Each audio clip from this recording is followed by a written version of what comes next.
بسم اللہ الرحمن الرحیم الحمد للہ وکفی وسلام علی عبادہ الذین اصطفی اما بعد۔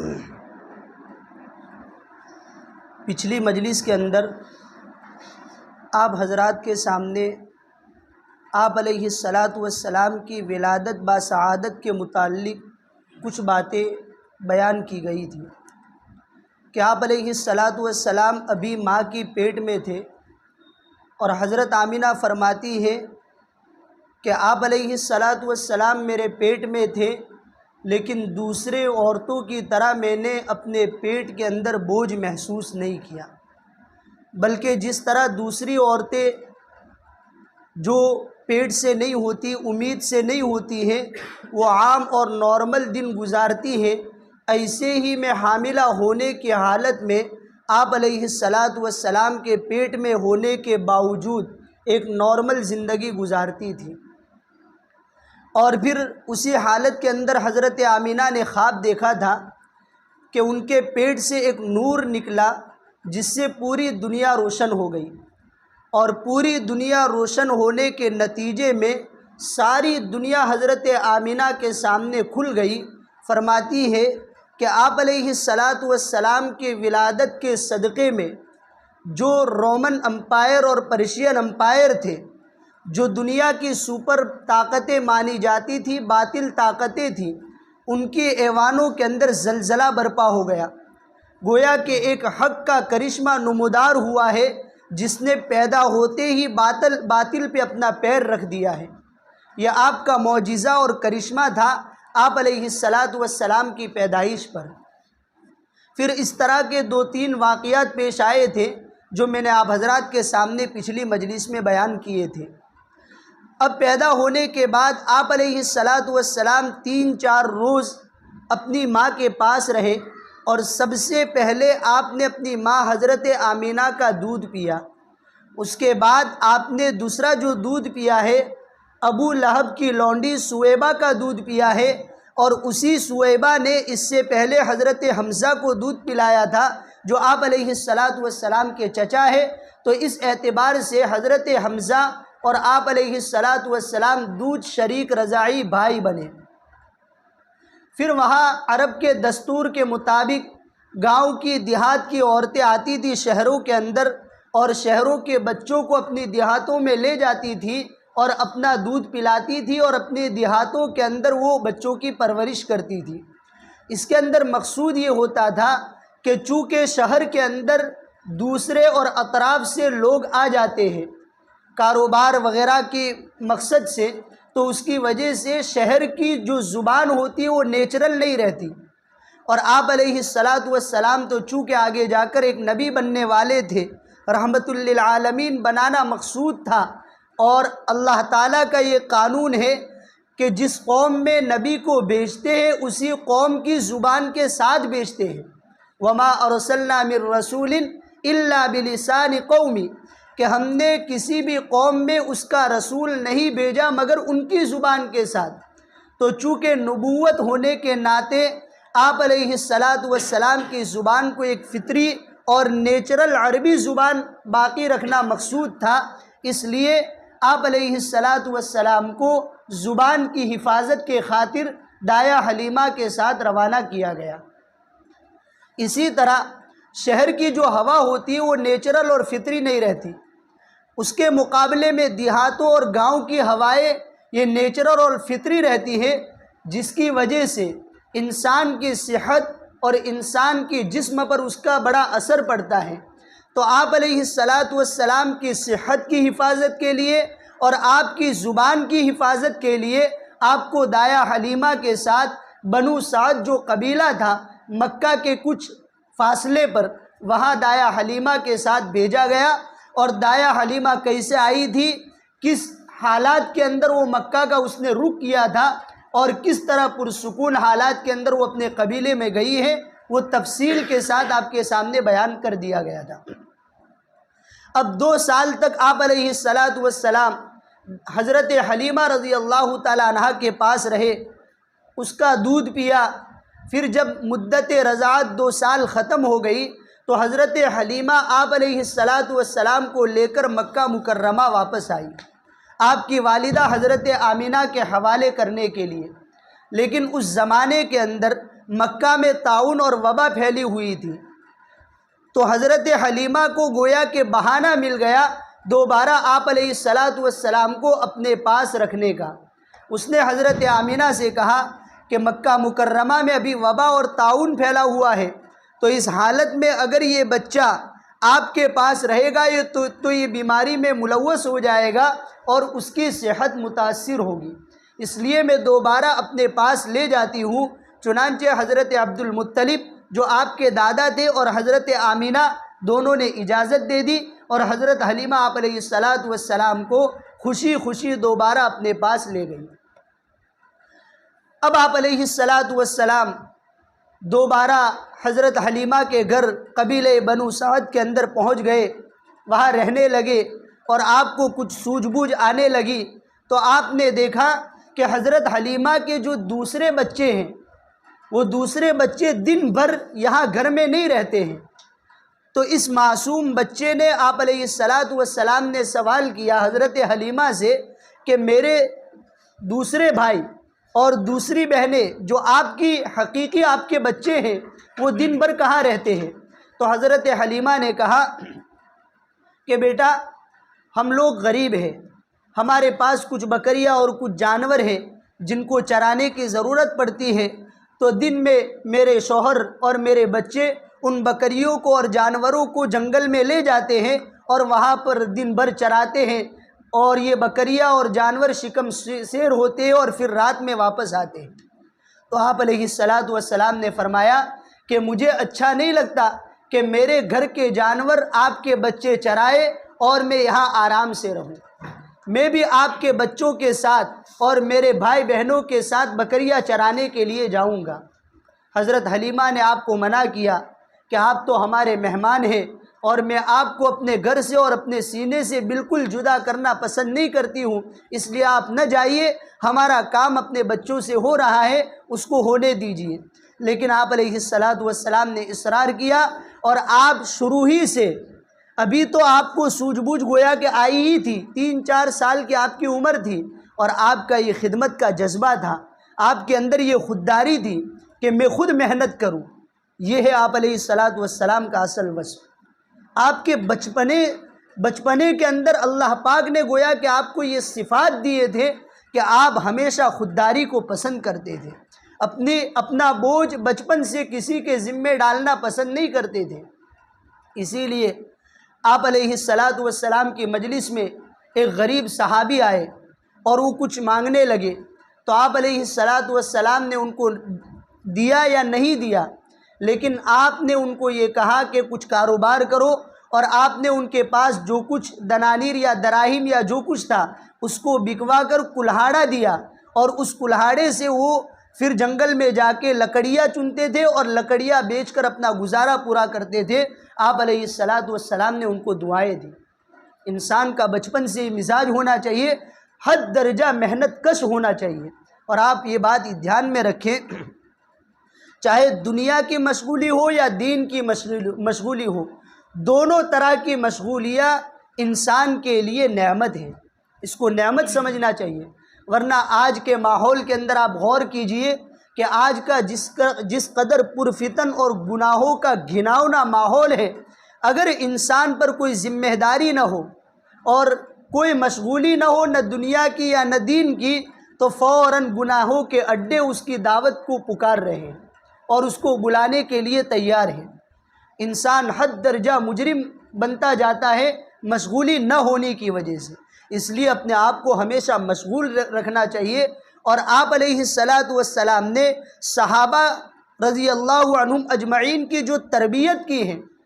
ان تربیت کے جو اصول اور جو پہلو ہیں، اس میں بنیادی پہلو یہ ہے کہ آپ نے ہر صحابی کو مشغول رکھا ہے۔ جب بھی کسی صحابی نے کوئی تقاضا کیا، کوئی سوال کیا، فوراً ان کو آپ علیہ السلام نے اعمال کی طرف متوجہ کیا۔ مثال کے طور پر ایک صحابی نے آ کر آپ علیہ السلام سے کہا کہ اللہ کے نبی قیامت کب قائم ہوگی؟ آپ علیہ السلام نے قیامت کی علامات ان کے سامنے بیان نہیں کی، حالانکہ قیامت کی علامتوں سے آپ واقف تھے، آپ اس کو بیان کر سکتے تھے، لیکن فوراً ان کو اعمال کی طرف متوجہ کیا اور کہا کہ بتاؤ تم نے قیامت کے لیے کیا کیا بنا کر رکھا ہے اور کیا اعمال اکٹھے کر رکھے ہیں کہ اس قدر موت کا اور قیامت کا انتظار ہے۔ تو دیکھیے ایک مثال کے طور پر میں آپ کو بیان کر رہا ہوں، ورنہ صحابہ کی سیرت کو اٹھا کر دیکھ لیجئے، آپ علیہ السلام نے صحابہ کی جو تربیت کی ہے اس کے کئی اصول اور کئی پہلو ہیں، ان میں بنیادی پہلو اور بنیادی اصول یہ ہے کہ آپ علیہ السلام نے ہر صحابی کو مشغول کیا ہے، اعمال کی طرف ان کو متوجہ کیا ہے، دنیا کے کاروبار کی فضیلتیں ان کے سامنے بیان کی ہیں۔ چنانچہ آپ علیہ السلام غزوہ تبوک کے لمبے سفر سے واپس آئے، مدینہ میں داخل ہو رہے تھے تو حضرت سعد بن ابی وقاص رضی اللہ تعالیٰ عنہ نے باہر نکل کر آپ کا معانقہ کیا، استقبال کیا اور مصافحہ کیا۔ آپ علیہ السلام نے حضرت سعد رضی اللہ تعالیٰ عنہ کا جب مصافحہ کیا تو ان کے ہاتھوں کو کھردرا پایا، سخت اور کڑک پایا، تو آپ نے حضرت سعد بن ابی وقاص جو عشرہ مبشرہ میں ہیں، جن کو اللہ کے نبی پاک صلی اللہ علیہ وسلم نے دنیا میں جنتی ہونے کی بشارت دی، اور عراق جیسے بلند پایا مقام کو اور اتنے بڑے وطن کو اور اتنی بڑی جگہ کو اللہ پاک نے حضرت سعد بن ابی وقاص رضی اللہ تعالیٰ عنہ کے ذریعے پرچم اسلام میں داخل کیا، اتنے بڑے صحابی ہیں۔ جب ان کا مصافحہ کیا تو آپ علیہ السلام نے فرمایا سعد کیا بات ہے، آپ کے ہاتھ اتنے سخت کیوں ہیں؟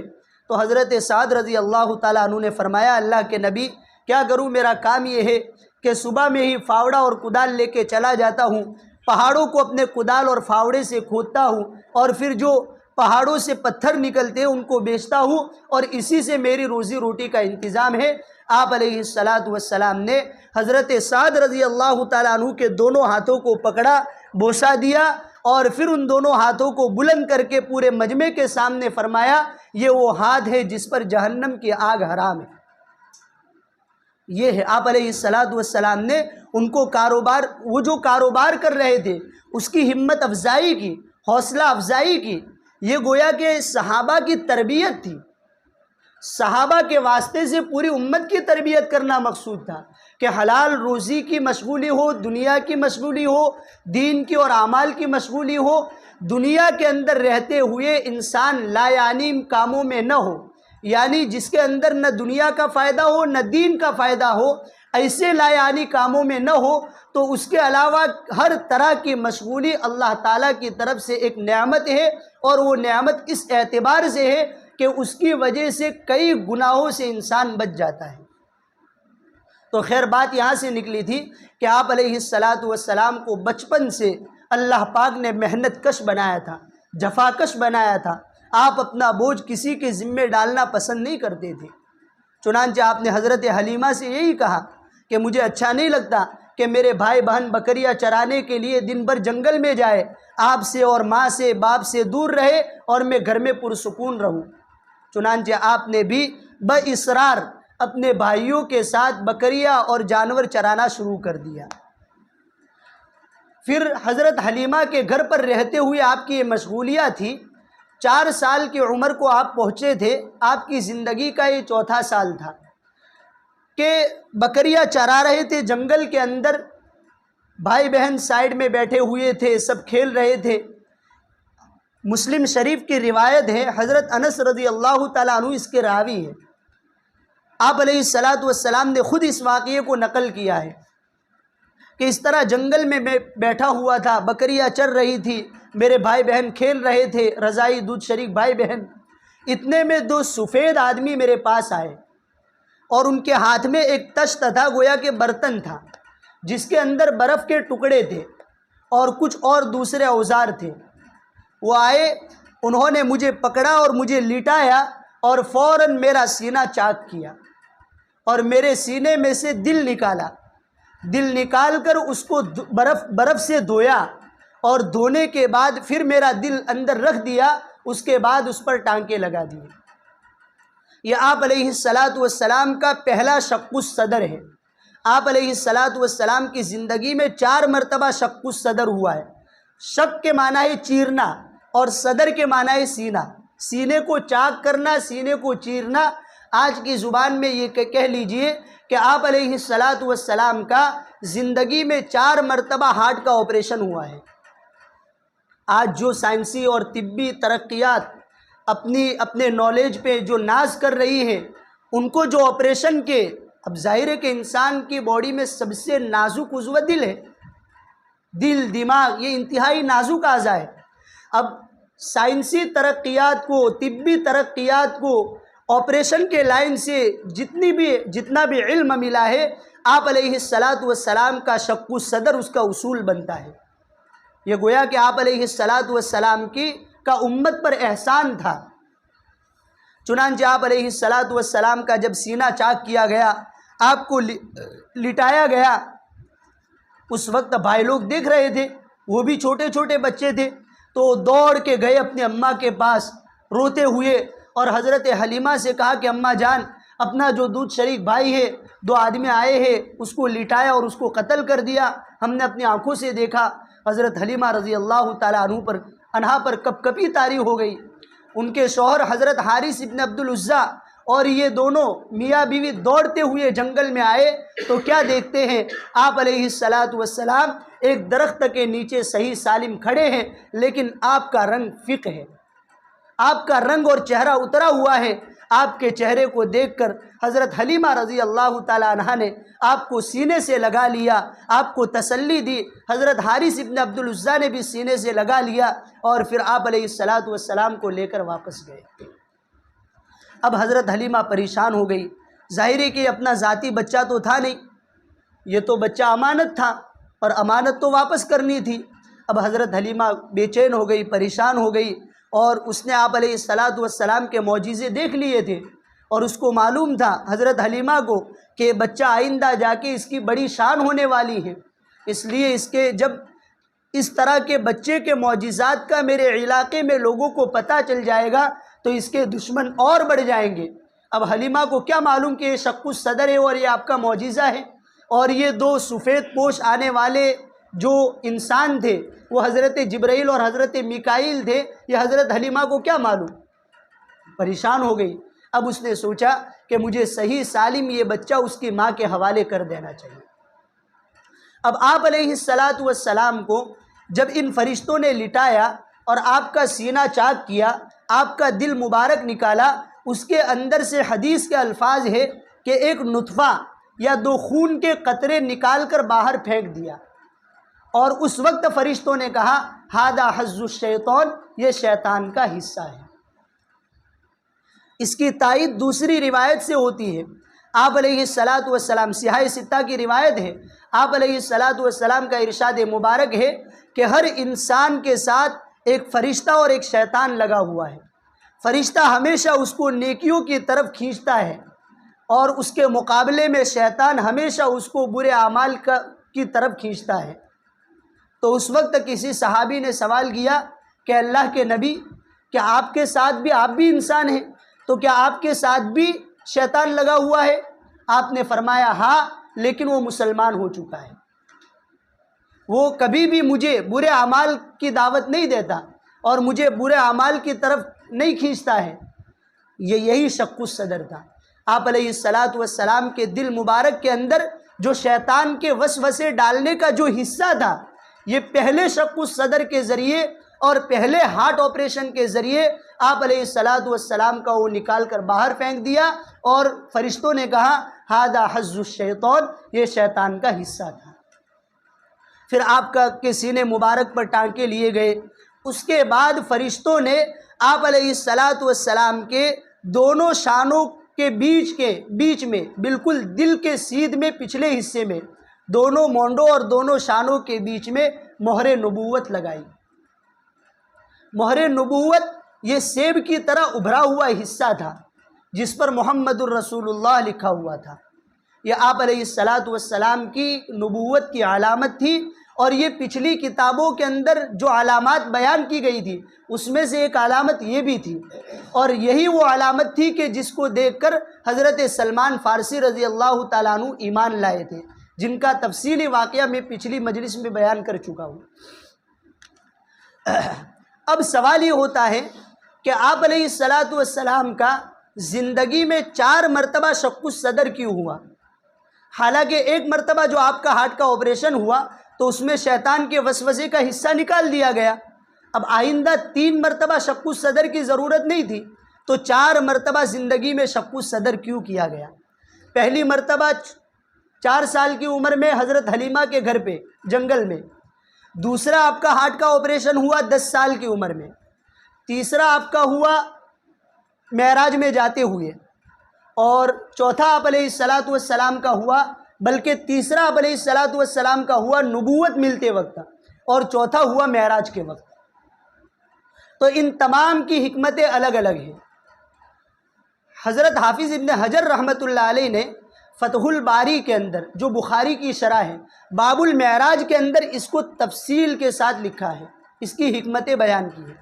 کہ پہلی مرتبہ دایا حلیمہ کے گھر پہ جنگل میں آپ علیہ السلام کا جو سینہ چاک کیا گیا، اس کا مقصد اور اس کی حکمت تو یہ تھی کہ آپ علیہ السلام کے دل مبارک میں انسان ہونے کے ناطے شیطان کے وسوسے ڈالنے کا جو حصہ تھا وہ حصہ نکال دیا گیا، کیونکہ آپ علیہ السلام نبی بننے والے تھے اور ہر نبی معصوم ہوتا ہے۔ تو اس بنیاد پر پہلا شق الصدر ہوا۔ دوسرا 10 سال کی عمر میں جو آپ علیہ السلام کا سینہ چاک کیا گیا، اور اس وقت دوسری مرتبہ، تیسری مرتبہ اور چوتھی مرتبہ جو آپ کا شق الصدر ہوا ہے، اس میں برف کے ذریعے آپ کے دل کو نہیں دھویا گیا، بلکہ زمزم کے پانی سے دھویا گیا ہے۔ پہلی مرتبہ برف جو جنت سے لائے تھے اس سے دھویا گیا ہے۔ اس کی بھی ایک حکمت ہے جس کو امام غزالی رحمۃ اللہ علیہ نے لکھا ہے کہ آپ علیہ السلام کا شیطان کا حصہ جو دل مبارک میں تھا وہ تو نکال دیا گیا، لیکن چونکہ گناہ کا مادہ گرم ہوتا ہے تو گرمی کو ٹھنڈک کے ذریعے اس کے ذرات کو ختم کرنا ضروری ہے۔ تو چاہے وسوسے کے حصے کو نکال دیا گیا، لیکن چونکہ وہ گناہ کی جگہ تھی، اس لیے گناہ کی جگہ کو چونکہ وہ گرم ہوتی ہے تو اس کو بالکل ٹھنڈا کرنے کے لیے برف سے دھویا گیا، اور اس کی تائید حدیث مبارک سے ہوتی ہے۔ آپ علیہ السلام کا ارشاد مبارک ہے کہ اگر کوئی آدمی غصہ ہو، غصے کی حالت میں اگر کھڑا ہو تو بیٹھ جاوے، بیٹھا ہو تو سو جاوے۔ تو دیکھو انسان کو گرماہٹ سے راحت کی طرف لایا جا رہا ہے۔ اسی طرح حدیث میں ہے کہ پانی پی لے وے، وضو کر لے وے۔ غصہ ایک گناہ کی چیز ہے، تو اس کا مادہ گرم تھا، تو اس کا علاج جو آپ علیہ السلام نے بیان فرمایا وہ ٹھنڈی اور راحت والی چیزوں کے ذریعے بیان فرمایا۔ اسی سے امام غزالی رحمۃ اللہ علیہ نے نقل کیا ہے کہ آپ علیہ السلام کے دل مبارک کو جو برف سے دھویا گیا وہ گناہ کے مادے اور گرم ذرات کو بالکل دل مبارک سے ختم کرنے کے لیے۔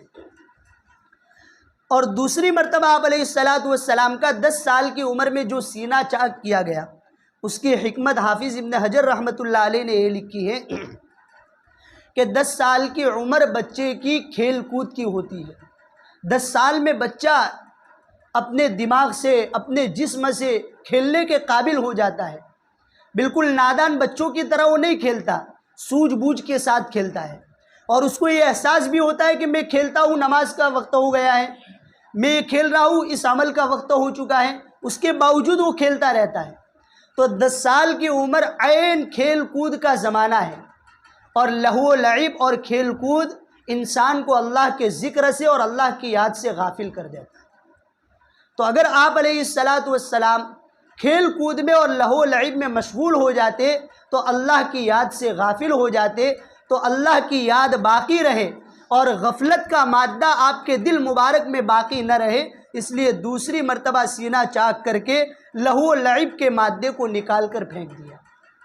آپ ہماتن بچپن سے اللہ کی یاد میں مشغول رہتے تھے۔ تیسری مرتبہ آپ کا سینہ جو چاک کیا گیا غار حرا میں نبوت ملنے سے پہلے، آپ کو نبی بنانے سے پہلے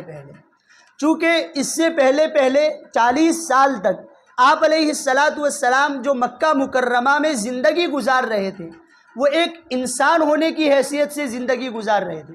آپ کا کوئی دوسرا سٹیٹس یا دوسری حیثیت امت کے سامنے نہیں تھی، صرف نارمل دوسرے انسان تھے، اس طرح آپ ایک انسان تھے۔ اب چونکہ آپ کو نبوت ملنی تھی، اور نبوت کے اندر بنیادی چیز علوم الہیہ ہے، اللہ کی جانب سے علوم کا فیضان ہوتا ہے، اللہ کی جانب سے آنے والے علوم کو برداشت کرنا،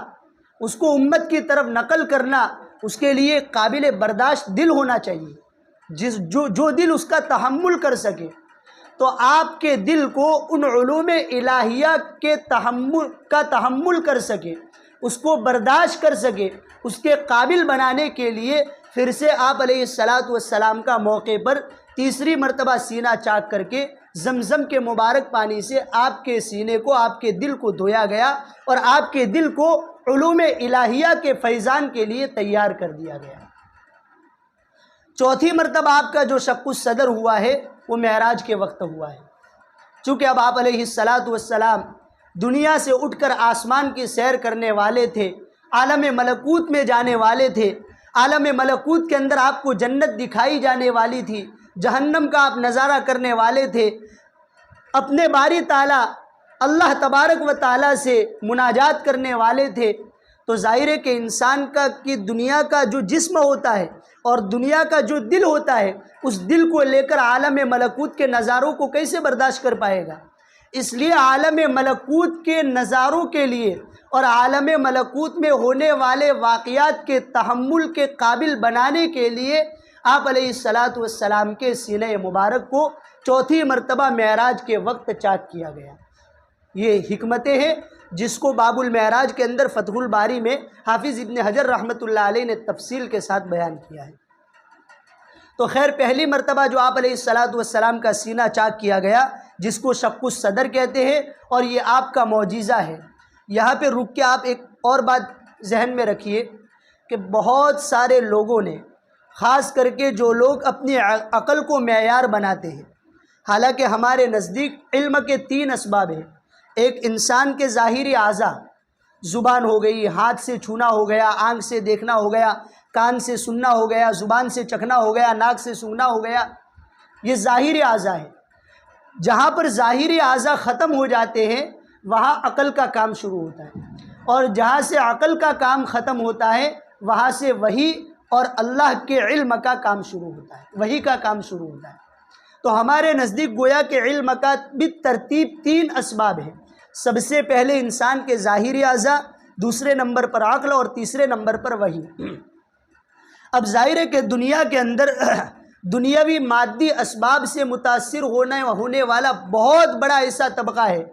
چاہے وہ سائنسی لائن میں ہو، چاہے وہ کسی اور ٹیکنالوجی کے لائن میں ہو، یا کسی ماہر عقلیات کی لائن میں ہو، کسی بھی لائن میں ہو، بہت بڑا وہ طبقہ ہے جو ہر چیز کو عقل سے پرکھنے کی کوشش کرتا ہے۔ تو ان طبقات میں بہت بڑا وہ مجمع ہے کہ جس نے شق الصدر کا انکار کیا ہے، اور اس نے یہ کہا ہے کہ شق الصدر سے مراد یہ ہے کہ آپ علیہ السلام کے سینے کو گویا کہ شرح صدر کر دیا گیا تھا، آپ کے دل کو مطمئن کر دیا تھا گناہوں سے وغیرہ سے، لیکن یہ مقصود نہیں ہے۔ کیوں؟ اس لیے کہ حدیث پاک کے اندر ہے کہ آپ علیہ السلام کے صحابہ جو آپ کو ہماتن دیکھتے تھے، وہ صحابہ یہ گواہی دیتے ہیں کہ آپ علیہ السلام کے سینے سے لے کے ناف تک ہم نے ٹانکے کے نشان دیکھے۔ کیا اگر اللہ تعالیٰ شرح صدر کر دے وے، دل کو مطمئن کر دے وے، تو ٹانکے نظر آ سکتے ہیں؟ تو یہ ٹانکوں کا نظر آنا اور صحیح حدیث سے اس کا ثابت ہونا، یہ اس بات کی دلیل ہے کہ باقاعدہ جسمانی طور پر آپ علیہ السلام کا شق الصدر ہوا ہے، آپ کا ہارٹ کا آپریشن ہوا ہے۔ لہذا یہ معجزے کا انکار ہے، اور یہ بات صحیح نہیں ہے کہ اس سے شرح صدر مراد لینا۔ اور رہا مسئلہ کہ اگر شرح صدر مراد لیا جاوے تو شرح صدر کے لیے تو ضروری نہیں ہے کہ نبی ہو۔ اللہ تعالیٰ اپنے کسی بھی بندے کو کسی بھی اچھی اور نیک بات پر اس کے دل کو مطمئن کر سکتے ہیں۔ فَمَن يُرِدِ اللَّهُ أَن يَهْدِيَهُ يَشْرَحْ صَدْرَهُ لِلْإِسْلَامِ۔ اللہ تعالیٰ خود قرآن کریم میں بیان فرماتے ہیں کہ جس انسان کے دل کو اللہ پاک ہدایت کے لیے کھولنا چاہتے ہیں تو اللہ پاک اس کے دل کو اسلام کے لیے مطمئن کر دیتے ہیں۔ تو اس میں تو انبیاء کا تذکرہ نہیں ہے، ہر کسی امتی کے ساتھ اور ہر کسی بندے کے ساتھ ہو سکتا ہے۔ اس لیے شرح صدر مراد لینا شق الصدر سے یہ بالکل غلط ہے، صحیح نہیں ہے۔ اس سے حقیقی معنی ہی مراد لیا جائے گا، یعنی باقاعدہ آپ علیہ السلام کا سینہ مبارک چاک کیا گیا ہے۔ اب سوال یہ ہوتا ہے کہ بالکل آپ کا سینہ چاک کر کے دل مبارک کو دھو کر اس کو اندر رکھ دیا گیا اور اس کے سیدھ میں بالکل پیچھے مہر نبوت کیوں لگائی گئی؟ انہی فرشتوں نے مہر نبوت لگائی تھی۔ تو اس کی حکمت بھی یہ بیان کی گئی ہے کہ انسان کے دل کے اندر جو شیطانی وساوس آتے ہیں اس کے دو راستے ہیں، ایک تو سامنے سے یعنی دل کے راستے سے، اور دوسرا شیطانی وساوس آنے کا راستہ بالکل دل کے سیدھ میں پچھلا حصہ ہے۔ اب اگلے حصے کو تو دل مبارک کے ذریعے شق الصدر کے ذریعے ختم کر دیا، اس دروازے کو بند کر دیا۔ اب پچھلا راستہ باقاعدہ اس پر مہر نبوت لگا دی کہ آپ علیہ السلام پر شیطانی وساوس نہ آگے کے راستے سے آپ کو متاثر کر سکتے ہیں اور نہ پیچھے کے راستے سے۔ تو خیر، یہ آپ علیہ السلام کا پہلا شق الصدر ہوا ہے حضرت حلیمہ کے گھر پہ۔ اب حضرت حلیمہ رضی اللہ تعالی عنہا نے جب واقعہ سنا کہ اس طرح سے آپ کا سینہ چاک کیا گیا تو اب وہ پریشان ہو گئی، وہ بے چین ہو گئی، اور اس نے سوچا کہ یہ بچہ تو دوسرے کی امانت ہے، میرا بچہ نہیں ہے، آئندہ اس پر کوئی اندوہناک واقعہ ہو اس سے پہلے یہ امانت میں اس کی ماں کے حوالے کر دوں۔ چنانچہ حضرت حلیمہ کا دل تو نہیں چاہ رہا تھا، کیونکہ آپ علیہ السلام کی برکت سے اس کا گھر بھر گیا تھا، اس کے گھر کے اندر دن بھر رات بھر برکتوں کا نزول ہو رہا تھا، جس کو اپنی آنکھوں سے دیکھ رہی تھی۔ آپ علیہ السلام کے آنے کے بعد وہ دیکھ رہی تھی کہ کبھی بھی کوئی بکری یا کوئی جانور میرا بھوکا اور پیاسا نہیں رہا ہے۔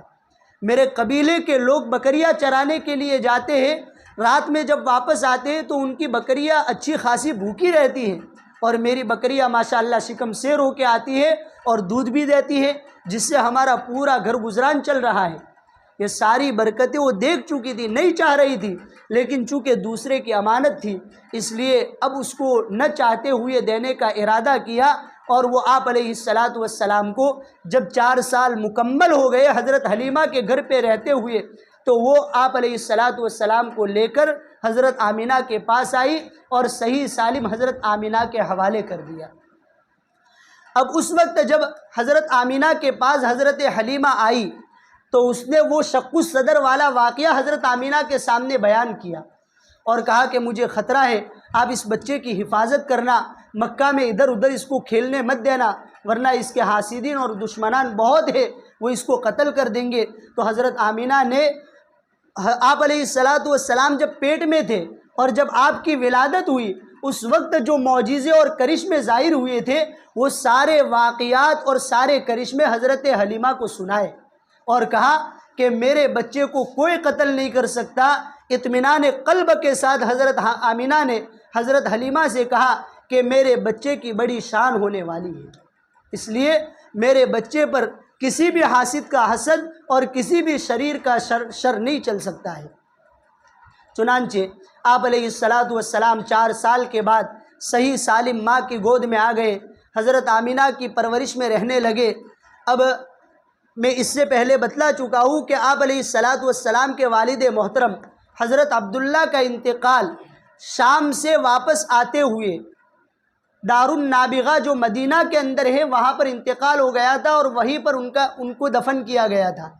بخار کی حالت میں، اور اس وقت آپ علیہ السلام ابھی ماں کے پیٹ میں تھے، اس لیے آپ نے اپنے ابا کو نہیں دیکھا۔ اب حضرت آمینہ کو اپنے رشتہ دار جو مدینہ میں رہ رہے تھے ان کی یاد آئی کہ اپنے رشتہ داروں میں جانا چاہیے تاکہ بچہ ابھی سے رشتہ داروں، کیونکہ ہماری زندگی کب تک ہے، ابھی سے رشتہ داروں سے اس کا تعلق ہو جائے تو آگے جا کے وہ رشتے کو نبھا سکتا ہے۔ یہ مقصد تھا، رشتہ داروں سے ملنا مقصد تھا، اور چلتے ہوئے راستے میں اپنے شوہر کی قبر کی زیارت تھی۔ تو ان سارے مقاصد کو پیش نظر رکھتے ہوئے حضرت آمینہ اور ان کی خادمہ جو باندھی تھی حضرت ام ایمن اور آپ علیہ السلام، یہ 3 آدمیوں کا چھوٹا سا قافلہ مدینہ منورہ کے لیے روانہ ہوا۔ اس وقت آپ علیہ السلام کی عمر مبارک 6 سال کی تھی۔ اب مدینہ میں گئے، مدینہ میں تقریباً 1 مہینے تک رہے، اور جب مدینہ منورہ میں آپ علیہ الصلاۃ والسلام دوسرے بچوں کے ساتھ گلیوں کے اندر کھیل کود کرتے تھے، تو چونکہ مدینہ میں پہلے سے یہود آباد تھے اور یہود نے تورات، زبور جو ان کی کتابیں تھیں، اس کے اندر انہوں نے آپ علیہ الصلاۃ والسلام کی علامتیں پڑھ رکھی تھی۔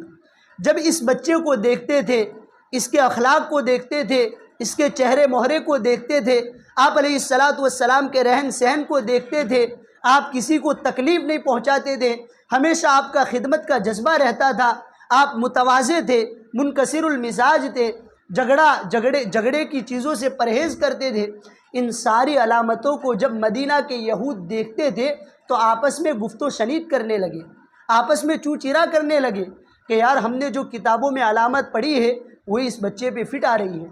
اب یہ جو مدینہ میں آپ علیہ الصلاۃ والسلام کا چرچا ہونے لگا، حالانکہ ابھی آپ 6 سال کے تھے، اور یہ باتیں حضرت آمینہ تک پہنچی تو حضرت آمینہ کو فکر ہوئی کہ کہیں یہ یہود حسد کے مارے، چونکہ آپ بنو اسرائیل میں نہیں ہیں، بنو اسماعیل میں ہیں، اس لیے حسد کے مارے میرے بچے کو قتل نہ کر دے، اس لیے اب وہ آپ علیہ الصلاۃ والسلام کو لے کر واپس روانہ ہو گئی۔ تقریباً 1 مہینہ آپ مدینہ منورہ میں رہے۔ جب واپس ہو رہی تھی تو مدینہ اور مکہ کے بالکل بیچ میں نہیں کہہ سکتے ہیں، مدینہ اور مکہ کے راستے میں درمیان میں پہاڑیوں کے اندر ایک جگہ ہے جس کا نام ابوا ہے، مقام ابوا۔ وہاں پر یہ قافلہ رکا ہوا تھا اور اچانک حضرت آمینہ کی طبیعت خراب ہو گئی اور وہیں پر ان کا انتقال ہوا۔ آپ علیہ الصلاۃ والسلام کے والد محترم کا انتقال ہوا تھا جب آپ ماں کے پیٹ میں تھے اور ابھی 6 سال کی عمر کو پہنچے تھے، سفر میں ہے، اور آپ کی والدہ بھی زیر زمین دفن ہو گئی۔ اب حضرت ام ایمن آپ علیہ الصلاۃ والسلام کو حفاظت کے ساتھ لے کر مکہ مکرمہ آئی اور عبد المطلب کے حوالے کر دیا۔ پھر عبد المطلب نے، اس وقت آپ علیہ الصلاۃ والسلام کی عمر مبارک 6 سال تھی، اب آپ علیہ الصلاۃ والسلام حضرت عبد المطلب جو آپ کے دادا تھے ان کی کفالت اور ان کی تربیت میں رہنے لگے۔ اب آخری بات میں آپ سے یہ کہوں کہ آپ علیہ الصلاۃ والسلام ابھی بچپن میں ہیں، اب یہ پیدر پہ اتنے غمناک واقعات آپ پر کیوں رونما کیے گئے کہ ابھی ماں کے پیٹ میں ہیں اور آپ کے والد محترم کا سایہ آپ سے اٹھ گیا، ابھی 6 سال کی عمر میں ہے، آپ کی والدہ بھی دنیا کو خیر بات کہہ کر چلی گئی،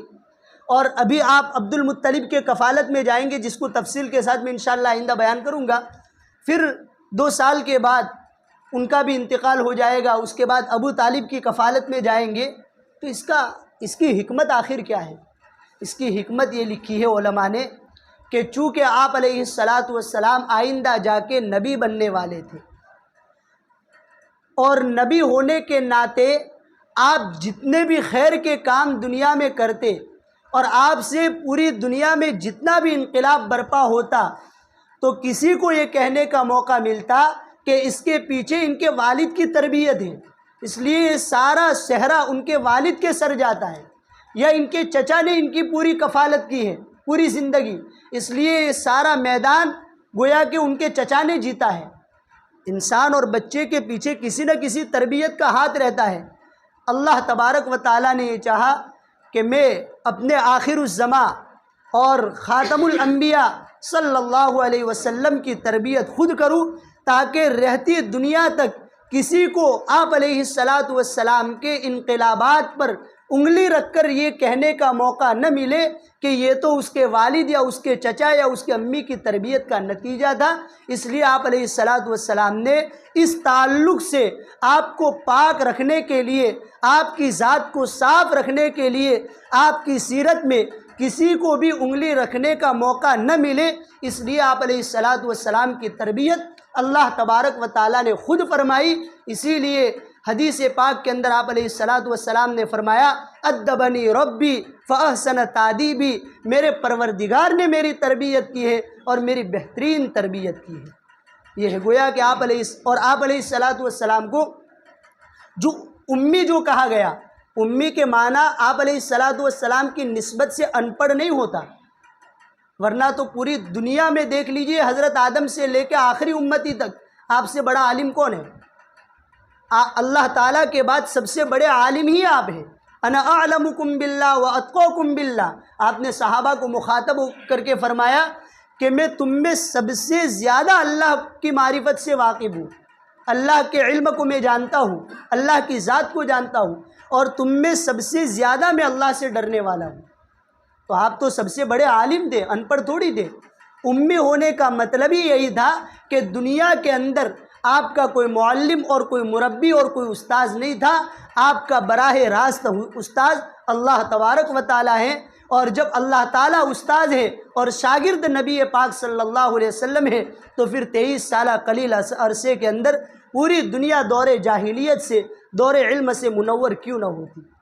اسی کی منظر کشی کی ہے حضرت حسان ابن ثابت رضی اللہ تعالیٰ عنہ نے اپنے زبردست اشعار کے انداز میں وَأَحْسَنَ مِنْكَ لَمْ تَرَ قَطُّ عَيْنِي وَأَجْمَلَ مِنْكَ لَمْ تَلِدِ النِّسَاءُ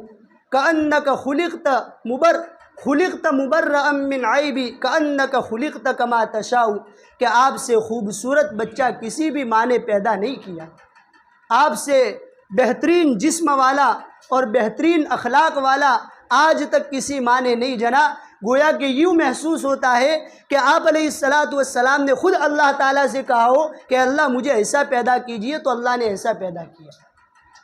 یہ آپ علیہ السلام کی ذات مبارکہ ہے۔